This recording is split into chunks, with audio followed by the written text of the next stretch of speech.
You know, I didn't really even believe it when my stepdad said this years ago.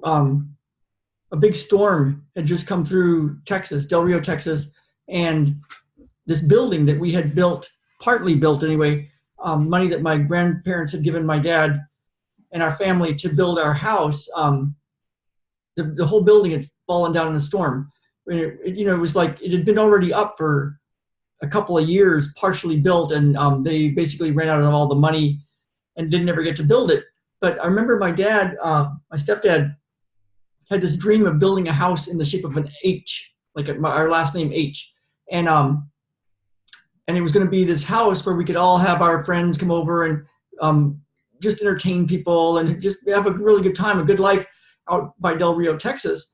And my mom could run her business, her new healing arts business. She had just gotten her PhD up in Wisconsin, and we were back in Texas. And but there it was, the building had fallen down, and my dad had started blaming people, saying that somebody in town had obviously gone in the middle of the storm and used chains and tore it down. And even back then, I didn't really believe him. I thought, that's just didn't, I didn't really believe him.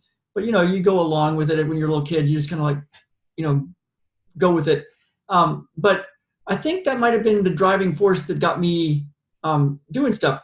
And so my name is Ralph Havens, and you've probably been watching my videos if you're here. But yeah, Ralph Havens.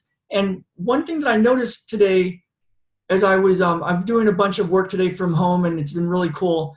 And something came to me. I want to go to this conference in Nashville back in February, and it's a big conference. Some really amazing teachers are going to be there, and I'm looking forward to it. And I want to bring our whole family back, and also have the money and the means to then take some time off and go visit Jen's family, and so and also visit my mom. And I haven't visited my mom in a long time. But I thought it would be really cool if she could see Baden, our second little boy. She's seen Ben, but my mom checked out many years ago, took away her cell phone. She got rid of her cell phones, doesn't contact us really, sends a letter every once in a while, but kind of went off the deep end, more than kind of. And I've kind of let go of needing to try to get her well or fix her or do stuff. My sister still thinks about it a lot, I think. But it's been bubbling up a bit because this conference is coming up real close to where she lives. She's in just north of Nashville. She's in Kentucky. And so I've been thinking, man, it'd be cool to go back. And something more has been bubbling up. I thought it'd be really cool to help her out. I don't know if she would accept the help, but her house is pretty run down. And years ago when we went, it didn't smell very good. It had some major mold problems, and it's amazing what people can put themselves through and survive through. But I thought, wouldn't it be cool if she would accept the help to build it out? My dad had wanted to build this house for her, this big grandiose house, and I hadn't thought about my mom much until today. And I was thinking, God, it would be cool not just to take the kids back and show her the kids, the grandkids, but to do something special and then also visit the rest of the family and Jen's family. And so for today's video, I was thinking, what's the pain? Like, there was some motivation there. I guess you could call it a positive constraint, like, me wanting to do something good. But there was a negative constraint, like not wanting to end up like my stepdad and to do good things for the family and for Jen. And one thing I want for Jen is to be able to have some time, because she has so many creative interests and things that she's doing, and she just doesn't have a lot of time. She does everything for the family, including running the finances part of our life, but also the cooking and cleaning and doing all sorts of stuff. And of course, taking care of the kids, Ben and Baden. But she loves doing all that stuff. But I know there's things that if she could have some time, I can see the frustration. And so it's a constraint. It's like it's a pain that I feel, that I think drives me. And so one thing that I noticed is when I have something like that, it can go a couple of ways, right? One is it can just make you think you're going to just end up like your dad, sort of thing. But I've long past let go of that.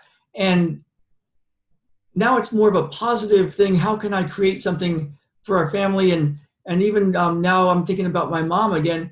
And so when you think of your life and what you want to create, and you might have a story of why you can't do it. Like, I really want this. If you could think of, half a year in the future, and if you could really get what you want, what could that be? What might that be?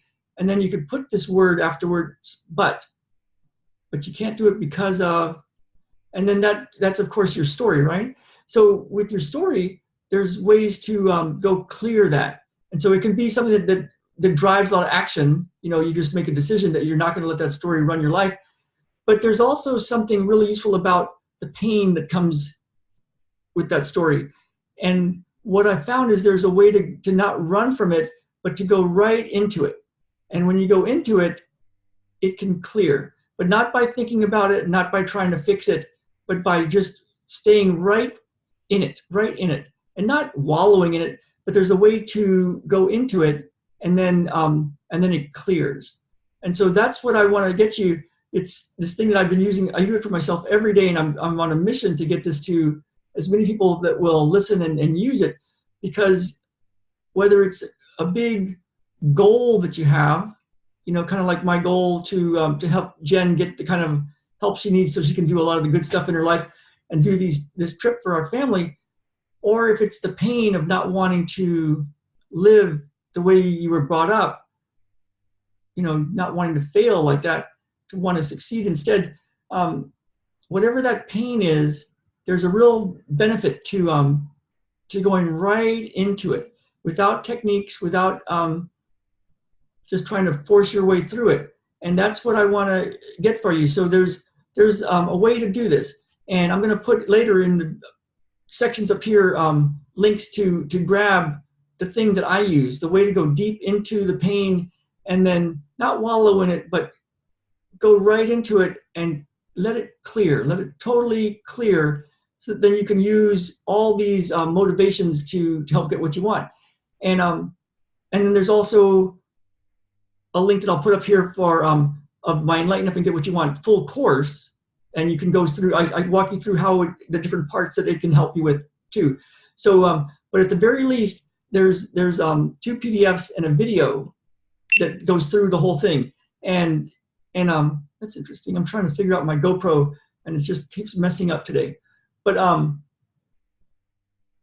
if you want that, you can go to ralphhavens.com/enlighten up and grab these 2 PDFs and a video. And it's the way to go deep inside of the pain and let it clear. And then it can be a positive thing that works for you. So I hope this helps. I wanted to make an extra video today because it just came to me, and let you know a little bit about what I'm up to, and that I'm working on stuff and figuring out how to get some things done so that we can go back to Nashville and do this really cool course and do a really good family trip. So hope this finds you well, and I will see you all tomorrow. All right, bye now.